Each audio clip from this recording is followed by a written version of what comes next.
Alright. Let's get the show on the road. Let us get this show on the road. I just realized we're recording, by the way. Yeah. I'm Jonn Ritland. That is... The Durbinator. SmackDown. What are we calling this? It's from Columbus. Columbus something or other. Yeah, whatever. We'll come up with a fancy name later. So, We fancy. this wasn't... We don't even know. This was not a very good SmackDown. No, it was not. It had its moments. The women saved the show. Half a grade off for Cole appearing. We do not, for me, we do not need Cole on SmackDown. We don't. Okay, not a half a grade off. We don't need Michael Cole on SmackDown. We don't even fucking need him on Raw. It's not like they have any other backstage interviewers. I mean, just something. Fuck, you got Kayla, you got Sarah. Bring Sarah out more. I'd like to see that. But seriously. Michael. Why wasn't this done right after Kofi won the championship at Mania? Don't know. Yeah, it's ridiculous. This is like way too late. I mean, and nothing. I'm happy Kofi's champion. Yeah. I just don't understand why they did this 3 weeks later. I mean, it just makes no sense. And then it was boring. This was really boring. I'm sorry. This was boring. And nothing against Kofi. Kofi was fine. 11 years, by the way. You know he's been in WWE for 11 years. They only told us about 11 billion times. I mean, that was part of the whole thing, though. That's an 11-year struggle. Yes, and Kofi sold it fine. 11 years of hustle and loyalty. And maybe some respect. a little respect, just a little bit. Just a little bit. Just a little bit. So, yeah, I love Kofi, but they need to give him some better stuff. They need to not have Michael Cole out there. Xavier then got his ass beat by Kevin Owens after Owens appeared, and K.O. he mentioned that a black guy had a target on his back. John? He did mention Don't go that. there. He did mention Don't it. go there. Hogan would. I know you would. Yeah, You're so- not Hogan. You're better than Hogan. Fortunately, my shirt's I mean, about not bank-wise, but... definitely not bank-wise. Nah, it just... Yeah, Xavier got beat up. Pretty hard super kicking that, because I mean, Xavier was supposed to be on the KO show later. Yeah, not a very good start. But we then, we had Xavier being talked to by Kofi. Oh, you can't go out there for the show. I'll take care of it. I'll take care of it. Kofi will take care of it. He said about 5 more times, and then we ended the thing. And then we had Bayley versus Becky. Bayley's in the Women's Money in the Bank match. It just happened. Yep. Yeah, so... I don't know why... The kind of theme of this whole event was that they built up the Raw side more than they built up the SmackDown side, which makes me think that they're going to have a surprise winner from SmackDown. They should have both be from SmackDown, honestly. Yeah. Well, women's from SmackDown and then from Raw have the men's. But, yeah, Becky, I don't know why they gave Becky the long heel weird intro. Did we forget she had 2 belts? Did we forget that? Becky has 2 belts? Becky 2 belts Lynch? I mean, you might need 2 belts to... Moving on. Yes, let's move on. Not carry these funds over. He roped into his roles. Hey. So, yeah, I don't know why they gave Becky the weird intro, though. The match, there were a lot of commercials. Well, that and the crowd can get into the... Whoa! That's true. And also champs enter last. There you go. But I didn't... Becky 2 belts Lynch. Yeah, the commentary said that. Commentary needs to be muted immediately. They ruined it. Quality writing. Yeah, Perfect. Chris, they ruined it. I'm leaving. Well, you live here, though. Okay, so the match was fine. At least they're doing something with Bayley, which means they'll screw it up in a couple months, because that's what they did in 2017. That's what they always do, though. It's a new era. Yes, it is. That's why I'm going to talk about something that's really pissed me off a little bit later. I'm happy. Bayley showed some good fire. Against straight fire, though. It didn't end up working, though, because disarmor. It was fine, though. Becky sold. Bayley sold. It was a fine match. Yeah, they did good. But it just... They better be doing something good with Bayley, and they better stick with it. Because if they don't, she's done. She I'm sure another visit to Dr. Shelby will help it. Yep. And you said that I was being too harsh about that. I mean, you usually were too harsh on things before it actually was fully realized. Right, but was I wrong about how bad that was? Yes. It wasn't that bad. The fact that they weren't feuding was a dumb decision, sure. Right. But getting the tag team together, getting them to the tag belts was a great idea. But getting them to the tag belts and having them lose it against the Iconics... Having the Iconics win wasn't the problem. Well, then you have the Iconics drop out. It was like a chain event. That is a bad idea. See, having the Iconics win wasn't the problem. Promising Bayley Sasha that long run. Yeah. Nothing against the Iconics. Because you need to establish a new title. But having the Iconics job out, as you said, not so much. Yeah, so... And then Charlotte runs in, a great transition into that feud. Hi, TNA Creative. And yeah, so that happened. Alistair with a I don't know what they're doing with him. Yeah. Promos, I don't get it. He's not in the Money in the Bank match, by the way. We'll find out who is. We then get the Hardys out there. Mm-hmm. Jeff has an injury. Shocking. It's time to retire, Jeff, for the love of Christ. But he goes to Jester and he's like, about who was responsible for it, and he goes, well, see for yourself. And then there's this whole elaborate video package for Lars Sullivan, which is weird. Mm-hmm. Like, why would you have like this elaborate video package just saying, Lars Sullivan attacked me, and that's why I hurt my leg? I think it happened at a house show. It might have been against Lars. I don't know. But it's one of those things that storyline-wise, it doesn't make any sense. It just goes to show that the production crew is in cahoots! That too. There you go. I was wondering where you were going with that. Yeah, so Jeff and Matt have to relinquish the SmackDown tag titles. That's okay. It's not like tag team wrestling actually matters. Right. At least to Vince. It matters so much in WWE that the Revival apparently rejected a $500,000 contract. Yeah, $500,000 a year contract? If that's true, that's big. Yeah. And then here's Lars. He beats up Matt. Jeff tries to hit him with a crutch. Somehow gives Mr. Anderson another concussion. Honestly, people can make an easier living on the indies, though. A good independent team, yeah, can make $130,000 each a year off of the events and merchandise. Maybe 200. And wrestle less.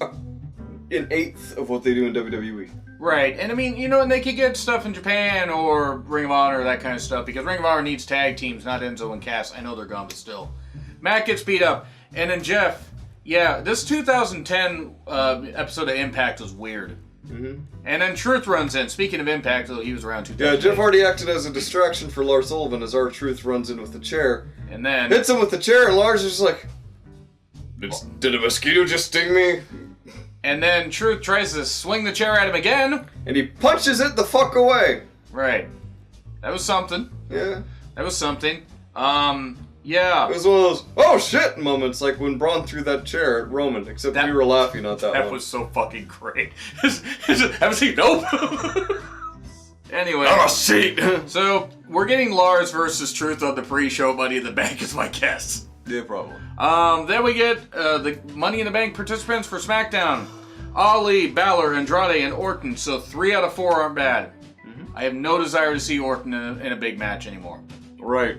I don't get it. I mean, I get it. I think they're going to try and renew their plans for Mustafa Ali and see how this pans out.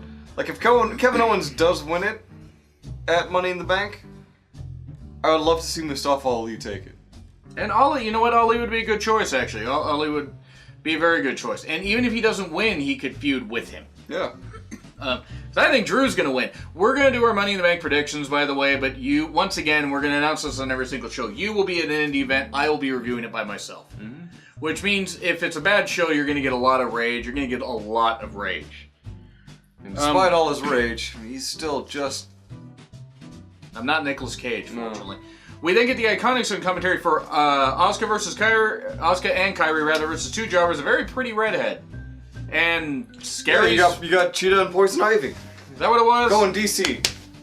No, I don't know who that was. I don't know. I did like Corey Graves' quips during this match. About Ariel. Yeah. Look at this stuff, isn't it great? Isn't it neat? Or isn't it neat? Yeah.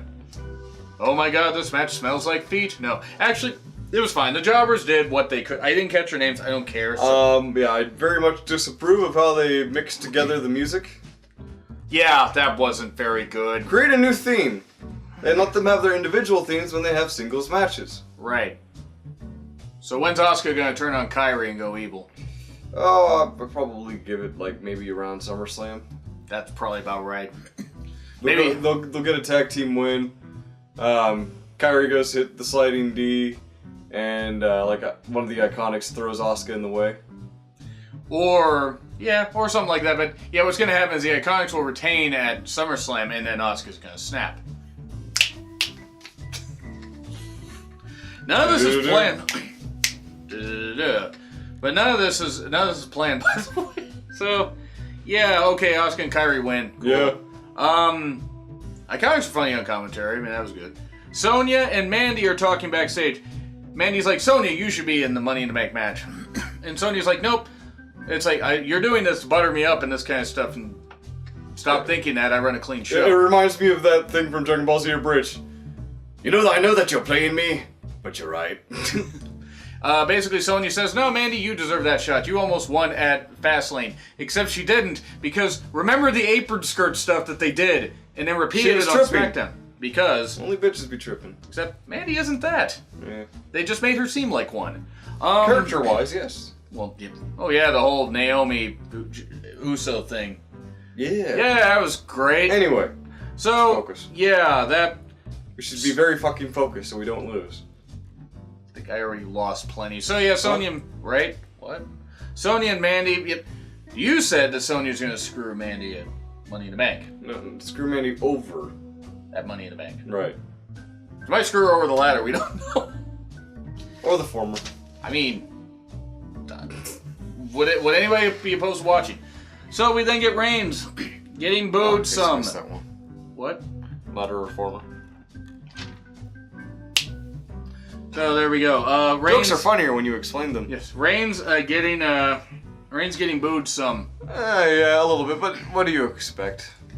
They're doing the same stuff with him. Okay, Shane is in a feud on Raw and SmackDown. Do you wonder why people want to motherfucking leave WWE? You got a 49-year-old guy in two... God damn it. And a 49-year-old guy in two feuds. And look, I got nothing against Shane. He's just doing what he's told. I'm sure he has creative influence. Nobody wants to see Shane in a feud where he's going to end up feuding with Reigns into SummerSlam. I guarantee that. They need to focus on using their talent. And they aren't doing that. Yeah, so, and the McMahon family owns all the land. Apparently we're getting 12 years of Vince soon. What? It had to be said. What? It didn't. But I had to say it anyway. No, you didn't. I know. I chose to say it. Right. You don't need to lie to me or to the audience. They all know what kind of jokes you make. Yeah, it's plenty. But we really don't need Shane in two feuds. I really don't have any desire to see him in a feud with The Miz anymore. Since it's on a separate brand. You're not going to make the brand split matter. Why the fuck are you doing this? Ducks. That actually is the best explanation. Because it was expected, but then they planned it wrong. Yeah, but then speaking of things that, make me want to vomit, here's the B team. Why? I'm all B team, go, go, go. He's like, B team, oh no. I like Bo and Axel, and shout out to Jeremy 8911. He pointed out, I believe he did, other people might have pointed out after him, but that B team would be aligned with Shane at some point, and it would be to kind of a dig at the Miz. On the B show. No, SmackDown's been the A show more. Oh, by the way, it's a handicap match, and Elias is a special guest enforcer referee, something or other, in a muscle shirt.